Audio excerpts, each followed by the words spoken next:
everybody, and welcome to the PCRI channel. My name is Alex Scholz, and today I have the honor of sitting here with Mr. Ken Mason. He is a moderator for AnCan, which used to be Answer Cancer. Now it's shortened to AnCan, but the great thing is about AnCan is they do prostate cancer groups in our support groups for prostate cancer, but they also have different groups for other types of cancer. They're an incredible organization. They do virtual support groups, and it's really amazing because they do them over the phone, they do them over Zoom and on videos and different things like that. And so the great thing is they have so many resources. They have some incredible people that are attached to it. Rick Davis, who we talk about on this channel quite often, is the founder and currently the CEO, and he's just an amazing person. But also is Ken, and Ken has come to talk to us today about not just, prostate cancer, but actually what it's like to be a gay man in prostate cancer, what it's like to be in a relationship with another man, and nuances that we as an advocacy organization want to make sure we're paying attention to, but also what's important for physicians to talk about, nurses to talk about, other men to talk about,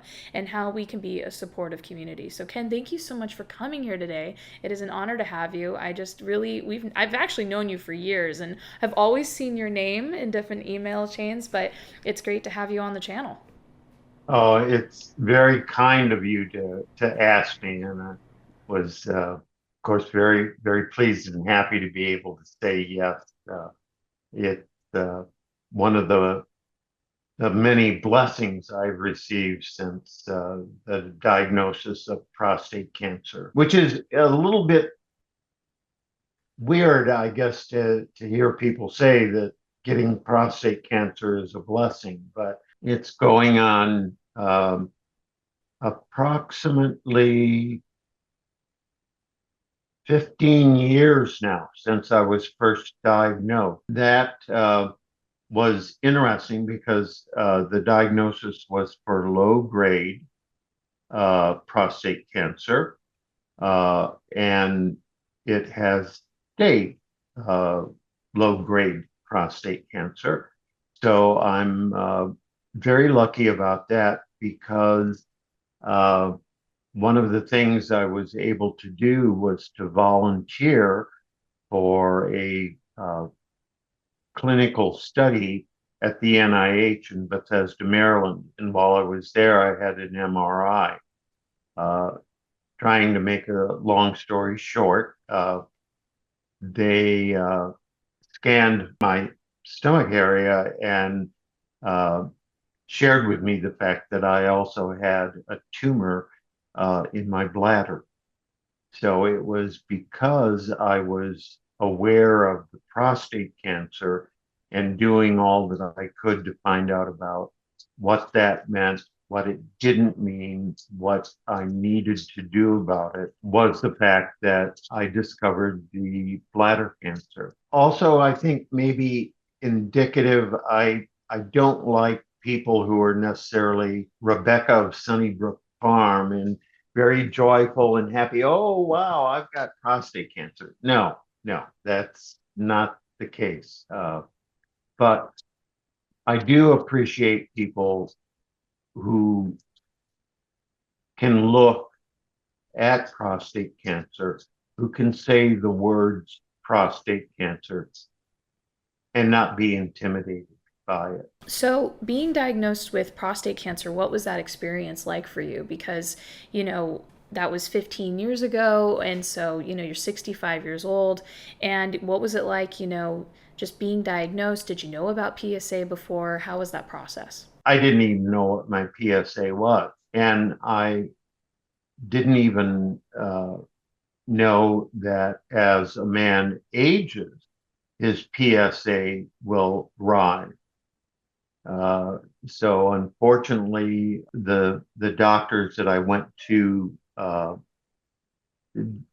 they gave me necessary information, but as I'm 80 years old, so I jokingly refer to myself as playing the back nine. The information that I received, I believe the doctors seem to think uh, they're giving me information that is useful and pertinent to a man in my position and of my age.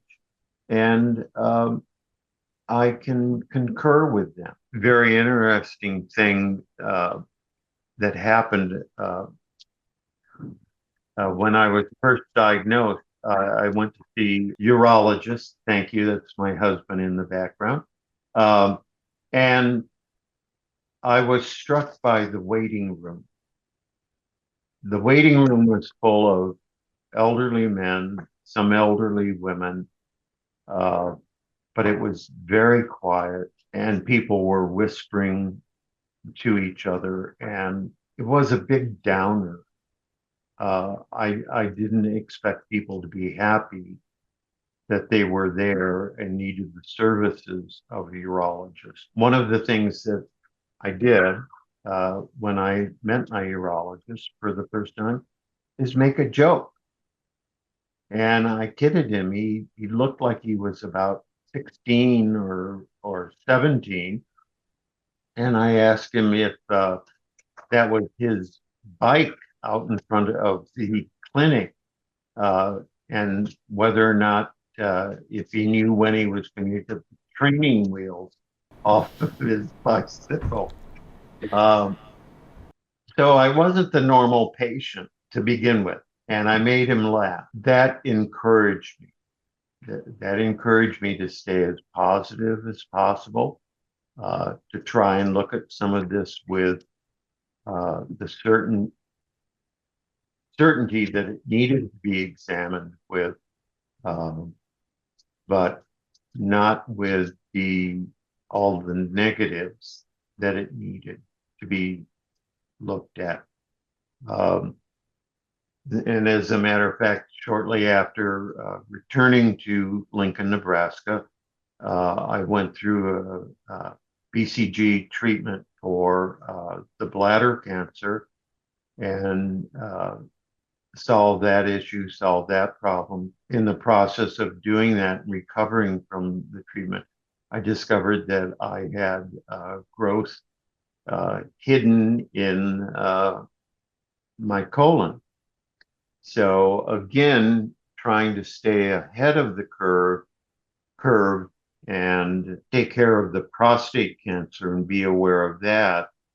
I caught the colon cancer early and had it removed, and everything turned out fine. But about 5 years after that, I was going in for a regular checkup, and they discovered a growth in my left kidney. So I may have had low grade prostate cancer, but the cancer bug had bitten me and was refusing to let go. So it started with the prostate cancer and the bladder cancer and the colon cancer and the kidney cancer, which, because I was early in detecting it again, uh, they only removed 1/3.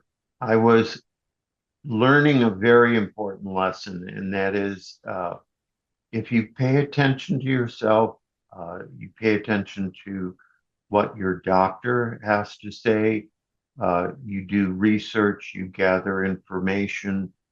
Uh, Prostate cancer is not the end of your life. None of these diseases. They very easily can be. Being aware of these diseases, staying abreast of treatments that are being developed. Uh, Gosh, compared to 20 years ago, this is, you know, this is a sunrise instead of a sunset. I also wanted to go back about my urologist and making fun of him. And it's gotten to the point where he knows that I'm gay, and my husband, Gary, goes to all the doctor meetings that I have. And it's gotten to the point that when I go in for a checkup, I also bake some brownies or a wonderful, do a knockout Kentucky butter rum cake. And I bring it in, I show him and his staff, I say, okay, this is what I got for you. But I need those two magic words, all clear. And I've been able to get the all clear. And as a result, he makes out like a bandit and gets Kentucky butter rum cake or brownies. Um, and his staff, I have to pay for all this eventually, and his staff made me do what I call my happy dance after I get my all clear. And, uh, look at me. Here I am in one of those terrible hospital gowns that one hand is always in back, punching them together. And I'm doing my little Snoopy happy dance for them. And they laugh and they smile. But more importantly, when I have my appointments, they treat me like a human being and not a disease. And as a result, I feel they are helping me. They are rewarding me in many ways. The least I can do is reward them with a laugh or a smile. And it has made all the difference in the world.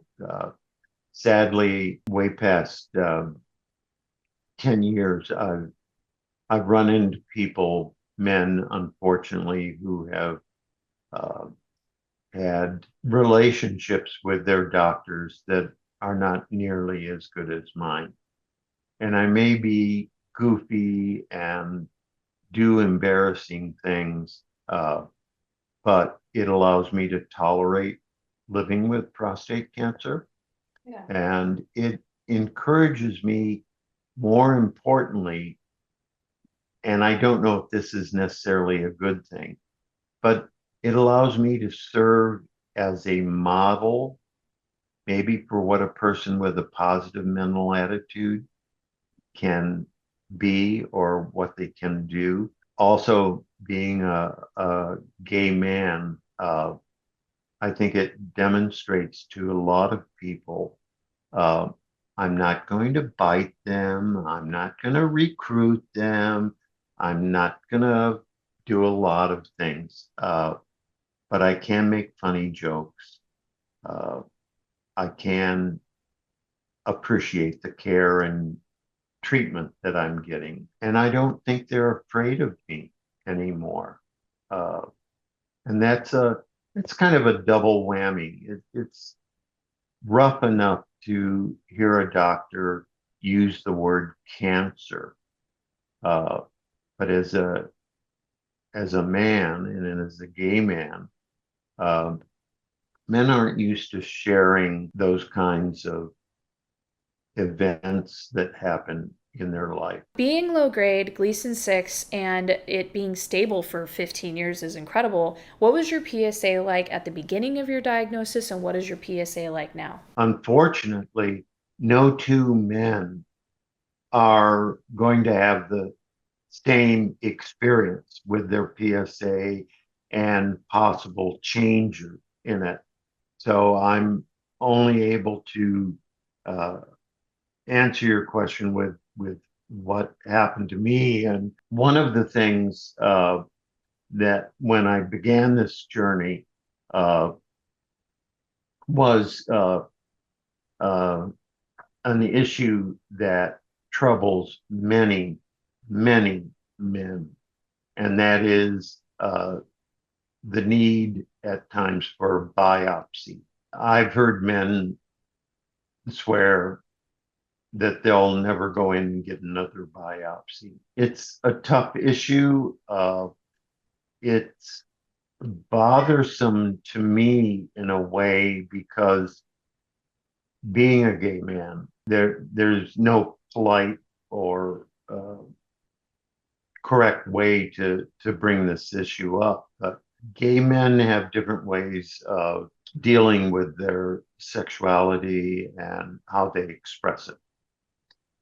And trying to talk about those things in front of straight men can be very, very difficult and very, very uncomfortable to straight men, uh, especially straight men who aren't used to dealing with some of those emotions. There are times when the issue comes up about penetrative sex one of the ways that I deal with it is to try to be as honest as possible, uh, not overwork or over explain or over diagram the issue. It's very tough and difficult because men have had different educations when it comes to sex. Men have had different educations when it comes to dealing with illnesses. A lot of men can be easily intimidated by an illness or a disease, especially when it has to deal with a doctor who's going to manipulate your genitalia. Also, a doctor who is going to perform a biopsy on you. I've heard men swear that after one biopsy, that was it. Unfortunately, it doesn't have to be that way. I had a doctor who was very caring and sensitive to the biopsy procedure. What I didn't know was that the same doctor was performing random biopsies on me.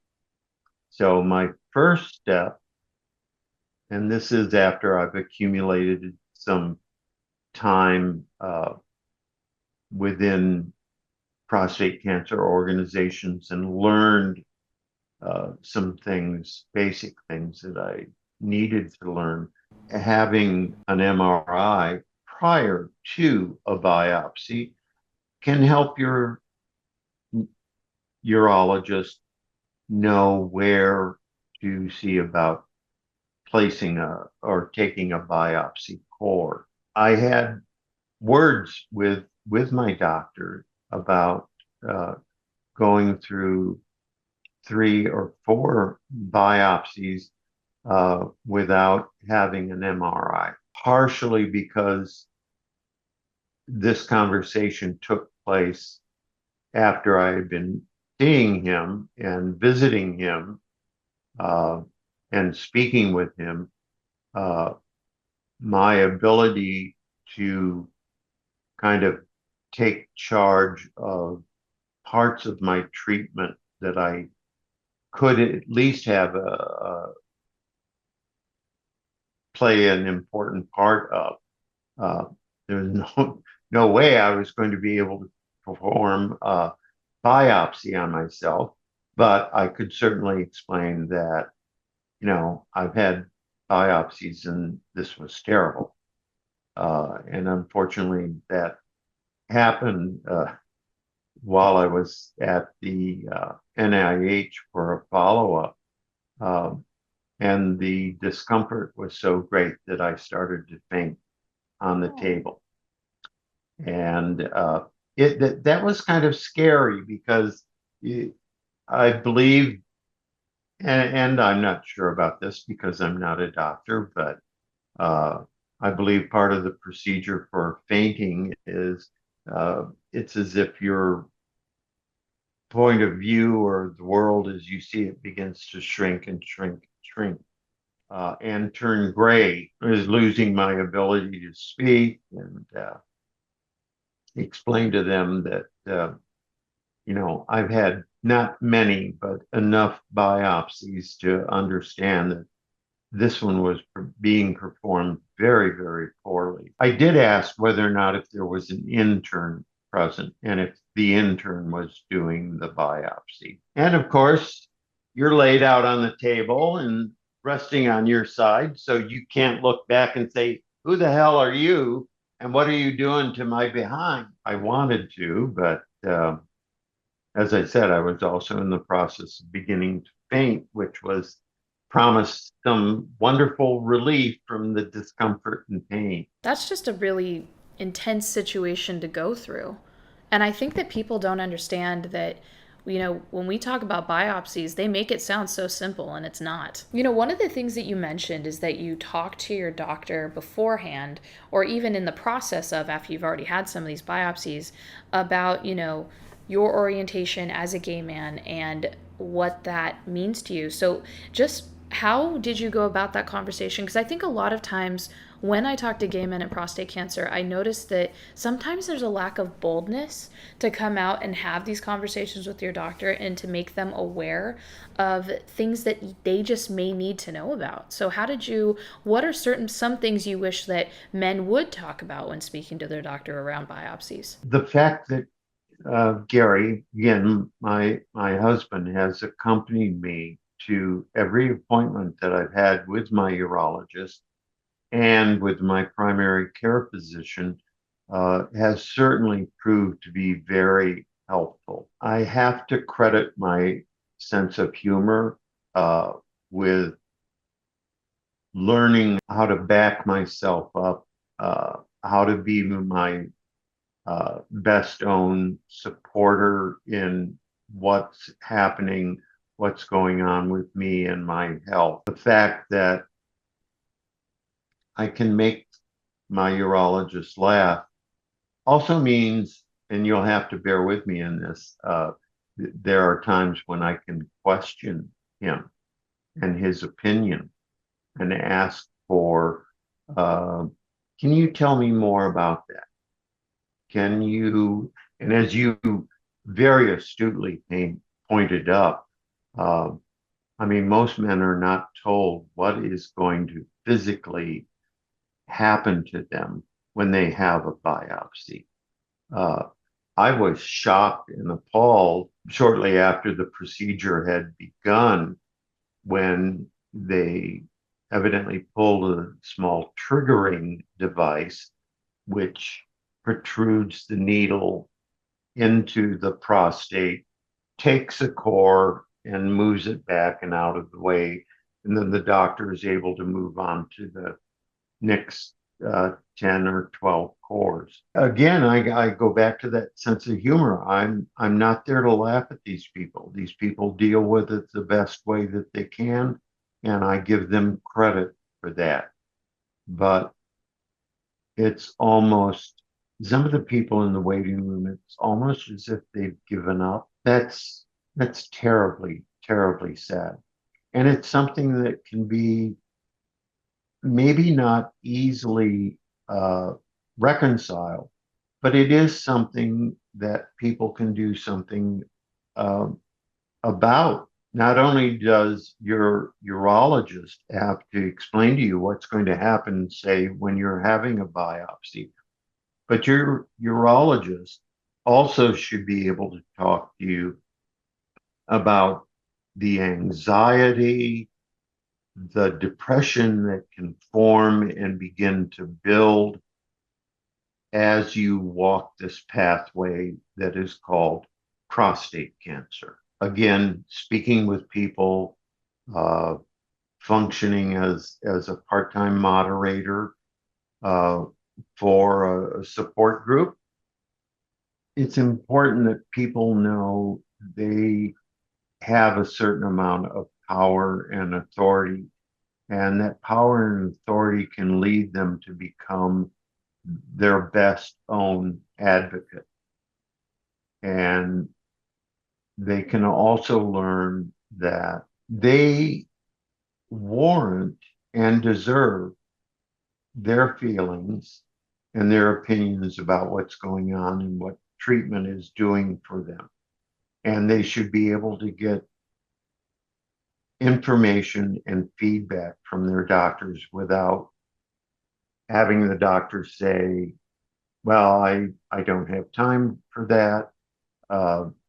As a gay man, sadly, I've had lots of experience in being minimized or shunned or deemed not worthy of care or consideration. It's only taken me 70, 80 years, but I'm becoming more and more comfortable with myself. And I realize I don't have to put up with that stuff.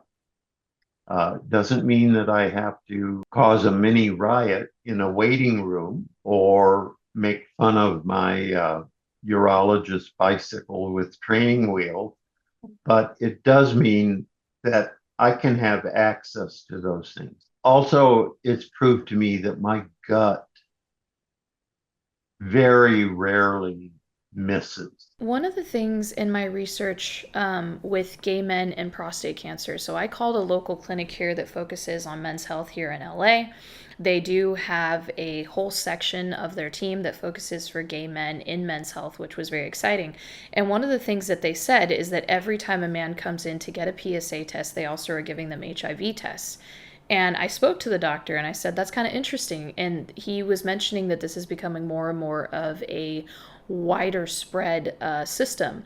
Is this something that you have seen in your care or have heard about for other gay men? Because one of the things is, I have a friend who is gay. They're approaching 40. They're going to get a PSA test, and he didn't know that that was going to be part of the process. I am not aware of that. It seems because treatment for AIDS has shrunk to taking one or two pills a day, that there is an entire generation of gay young men who, in my personal opinion, they're not as concerned as they should be.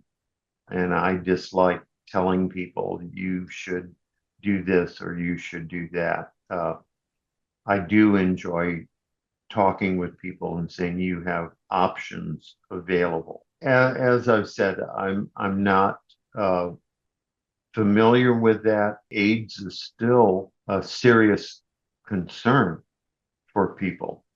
Uh, and again, I go back to that talk about seeing commercials where supposedly gay people, maybe some of them have AIDS. All they have to do is take one or two pills a day, and that's it. Uh, it's much more serious than that. It's much more serious, uh, or it shares a degree of importance with prostate cancer because, as I think we said uh, somewhere way back at the beginning of this interview, uh, that men need to know as much about what they're going through and what their options are, uh, as they can. And I've gotten a little off track on that, so I'm not No, sure you're if I doing have great. been. It does answer it because the thing is that, when we talk about this channel, we talk about PSA, we talk about prostate cancer, we talk about men's health a lot. And so when it comes to gay men, I was kind of shocked that many of my friends were not getting tested as much as I thought they would be. And this goes, honestly for men and women alike in my generation as it goes forward. But I think it was just something I wanted to highlight and bring up because I have a couple friends who unfortunately are in that situation, and they are very big advocates for making sure that people know ahead of time the real impact of what it is and that it is not minimized by any means. Thank God that we have all these medications because that's incredible advocacy work that went far beyond anything back in the day, and it's life saving, which is incredible. But yeah, it was just something I wanted to mention. So when it comes to your relationship with your doctor, and I know you're bringing humor into it, your lovely partner Gary comes with you to the appointments, which is awesome. Like, just a couple of quick tips, would you encourage men who are gay to talk to their doctor and say, these are things that I would like you to be aware of as we go on with this appointment? Gay men, gay people, oftentimes are masters of disguise. They're masters of being able to hide or cover up things. So asking or wanting someone to get rid of that disguise, to acknowledge in some way who and what they really are, and to share that with another person uh, can be very, very difficult. Most gay men and women have learned that they have to trust their gut, and a lot of them will, and a lot of them are right in doing so. And a lot of what your gut can tell you is that you've had a 5 or 7 year relationship with the same doctor and ex- exchange pleasantries and so on and so forth. But there's this nagging little devil sitting in the back of your head that whispers things to you like, he doesn't like gay people. She doesn't like gay people. That's kind of terrible because it doesn't give you the progress that you need when you're dealing with an issue like prostate cancer. That honesty and being able to have vulnerability to talk about your needs and your issues that you may have as a gay man to a doctor is really important.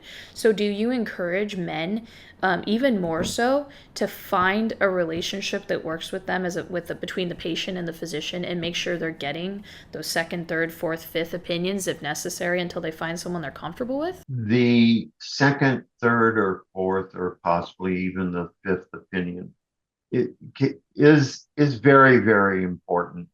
And I don't want to deny anyone doing that, but sometimes I've run into some men who keep going after different opinions, and it's because they're not hearing what they want to hear.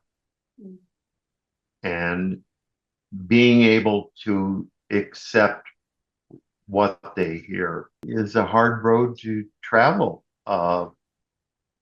What people want and what they need oftentimes are two completely different things.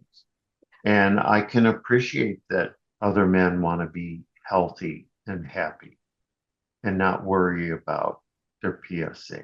Unfortunately, the world isn't built that way. When it comes for them talking about the truth and how they feel and how they're dealing with certain situations, some men are terrible liars. That's true.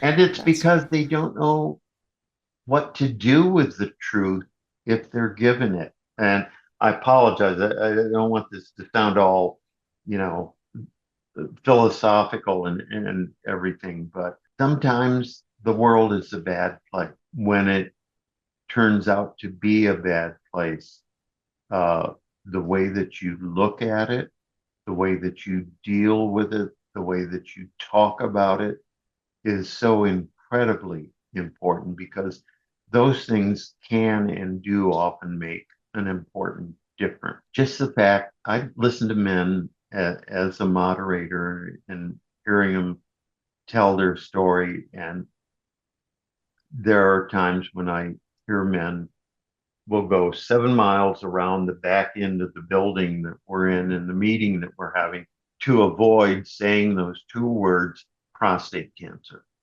No, that's a really good point. So, I mean, there's multiple factors here. It's not only finding a relationship with a physician that you feel you can be honest with, but accepting the honest truth once you get it. And that is a very important key point. And yes, a lot of men do. I've even been in that same situation where you kind of get a diagnosis for something and then you go, wait a minute, I'm going to go ask this guy. I kind of like his answer a little better. I broke my ankle and one guy says you have to have surgery and the next guy says you don't. And so you got to go to the third person to go, who's really right here and who's the expert in those types of things. So I understand that mentality for sure. So what are common issues that you see? What would you say the top 2 or 3 issues for gay men are when it comes to prostate cancer that would set them apart from an average prostate cancer patient? Again, unfortunately, I don't think there's an easy answer for it because I think one of the top 2 or 3 answers might have to deal with how well they've been able to grow up and become more comfortable and more in touch with being gay. You try to walk into a doctor's office and your primary concern is that you don't want the doctor to know that you're gay. What kind of a huge impact can that have on when the doctor starts an interview and asks you specific questions and so on and so forth? So we have all these men that have prostate cancer, but do gay men need to get a certain test more often? Do gay men need to be more, make sure they're being really truthful in their doctor's office in conversation? Are there other health factors that gay men face when it comes to prostate cancer that other men may not? I'm probably being a little bit biased or prejudiced here, and I don't mean to be, but I keep thinking that most straight men have kind of a narrow, parochial view of sex and intercourse. And there may not be a lot of experimentation and variation. As a result, as they age and begin to develop issues around sexual matters, which is bound to happen to most men as they do age, they have little or no experience in where do I go to find out about this? Who do I ask questions? Because they're embarrassed and so on. But gay men, and I can't speak for everyone, of course, and I don't want to, uh, they don't labor under that parochial view that sex is mainly or mostly or only penetrative sex. Being an alcoholic, being a drug addict was one of the best things that happened to me because it made me examine sometimes much too closely experiences that I had had that all added or contributed to being an alcoholic, to being a drug addict. You come to that realization, and hopefully, you also come to the point where you're being honest and upfront with yourself. And it doesn't have to be, oh, well, I don't say very much in crowds because I'm a quiet type. No, it doesn't stop there. It goes, yeah, I don't say too much in a crowd because I've had people tell me repeatedly, shut up or keep your mouth shut. Or I grew up when that was happening. This is interesting and important to me, and I'm so happy you brought this question up because there's so much more than just having prostate cancer and dealing with it and having treatments for it. It's learning how to live with it and how to be a strong and capable person as you live with it. What works for you? Are you able to change and modify yourself? Are you willing to accept some failures, not as being failures, but as being a challenge for you, something that asks even more of you than you thought you were capable of doing? And the support groups and other organizations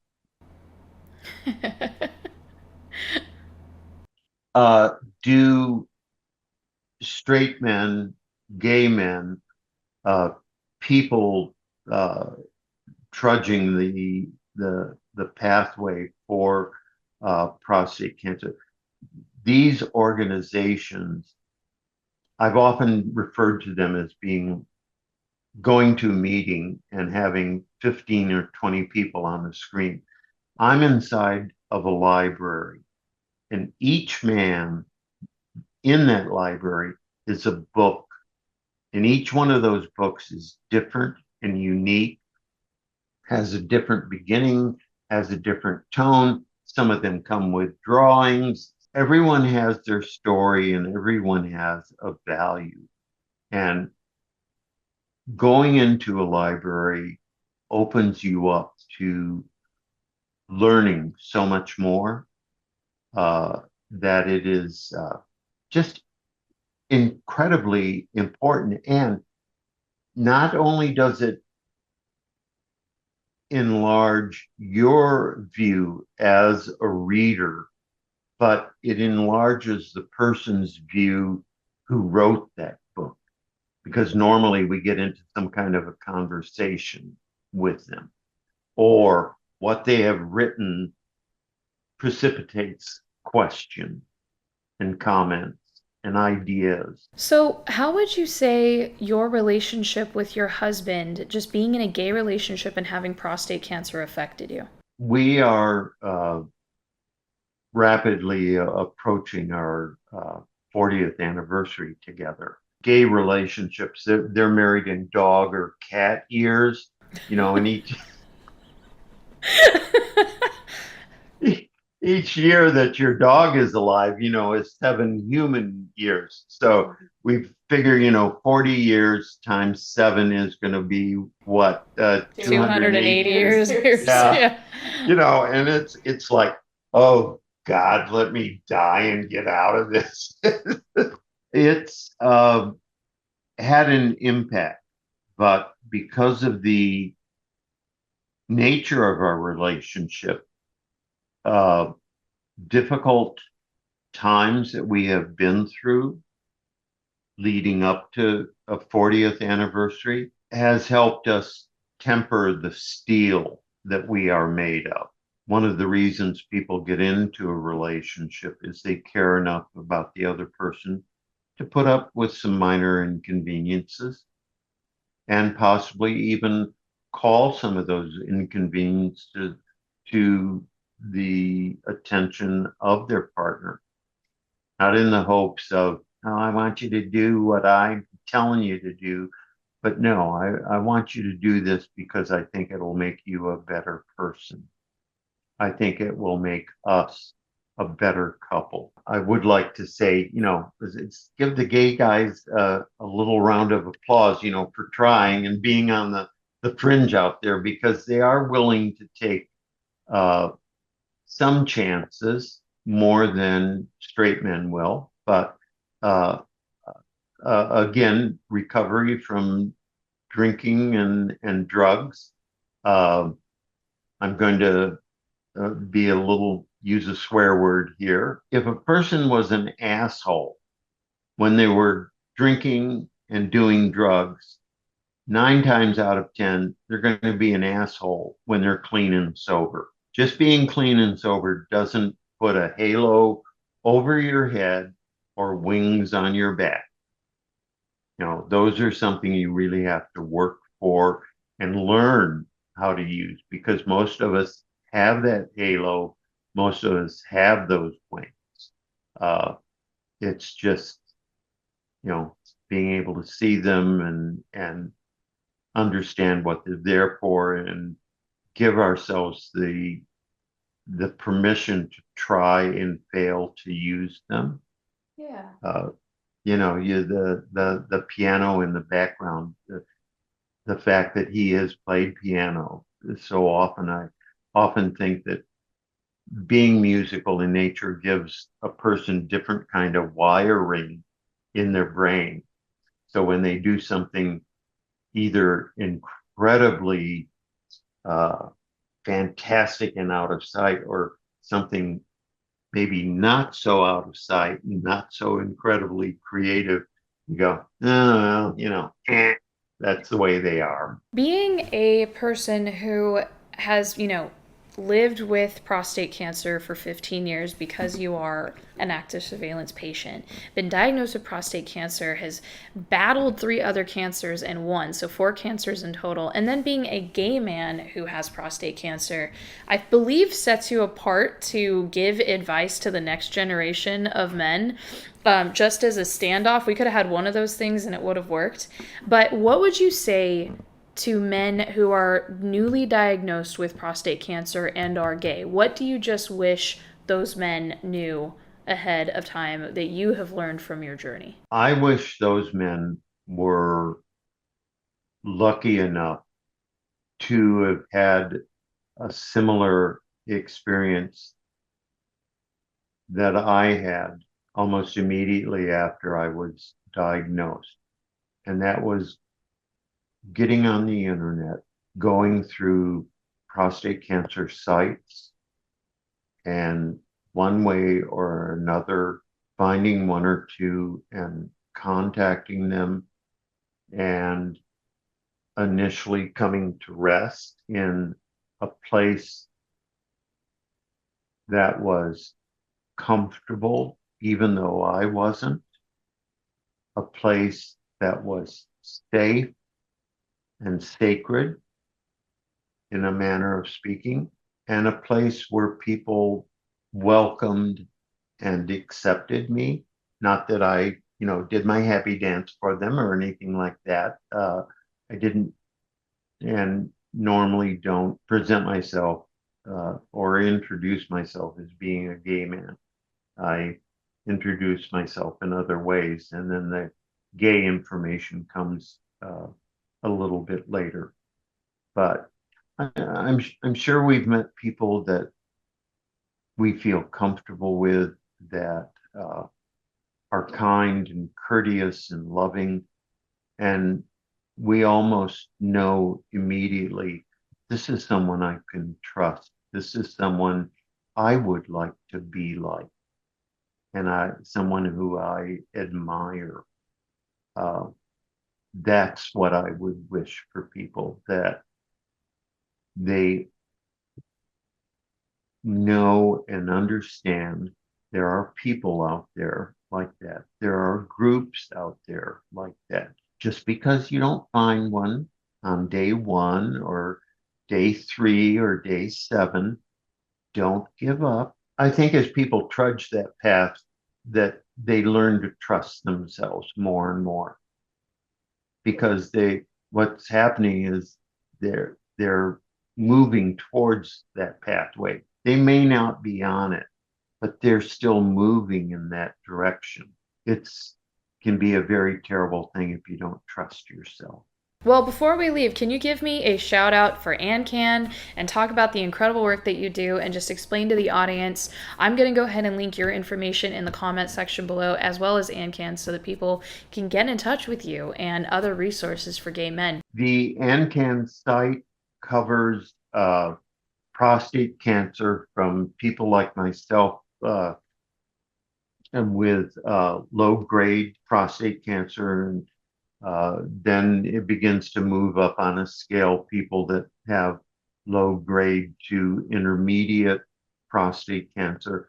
And then it can get into an area where we have men's conversation about not specifically treatment or meds for prostate cancer, but what it can do to a man's heart and soul. Yeah, I'll be a little bit flowery about that, because men, regardless of what they'll own up to, do have a heart and do have a soul. And sometimes it's very difficult that they've been detached from that. But it is a peer organization. I love that. An incredible amount of work that it's done for me, that I can go to a place where I can ask questions and receive answers. And I can also go to a place where I can put those answers and those questions to work. You learn something, I learn something, we exchange, we're both growing. And that these organizations are so important about that. The fact that they're peer organizations, being able to meet names within the profession and within the range and scope of prostate cancer treatment uh, is incredible. It can be sometimes a little bit of a burden on your shoulders, but more importantly, it shows, well, I have a way to communicate and talk with people and gain more information. And that's what people do with these meetings, these organizations. AnCan even has a organization of a meeting that deals with people doing works of art, which might not be number one on everyone's list, but it is still an important issue. It is still something that people can reach out and cling to. Uh, and more importantly, you try one or more of these groups and it opens up other doorways to you. I will say, um, AnCan, especially, uh, does usually try to, uh, we don't profess any medical knowledge, but we do try to ask questions in terms of, were you just diagnosed? How long have you had the diagnosis? Has that diagnosis changed? And so on, so that you have an opportunity to attend and talk with people whose lives and whose path is the most similar one that you're on currently. So you don't have to start over from zero and work your way on up. And Rick actually is a nice guy. He's not a curmudgeon. He does have a funny accent, but he's not perfect. Uh, Well, thank you so much for being here with us today. I mean, this was an incredible interview, but thank you so much for being here with us today. Thank you just for your time. Thank you for being willing to speak up because not a lot of men are sometimes, and I think it's really important that someone sees that it's not a new experience. It's actually something you've been dealing with for quite a long time, and you've had that experience. You're willing to share it. So I really appreciate everything that you spoke about today. it is so kind of you to say that, and it is speaks so highly of your organization that you are reaching out like this, uh, so that you can get as many different images and examples of who and what happens with prostate cancer and so on. But you are to be congratulated and thanked yourself. Thank you so much. I so appreciate it. I love the PCRI Cup. You're always a blast. I hope to see you at our conference in September, but thank you so much for everything today. Okay, thank you very much. I appreciate it. Very Thank you. kind.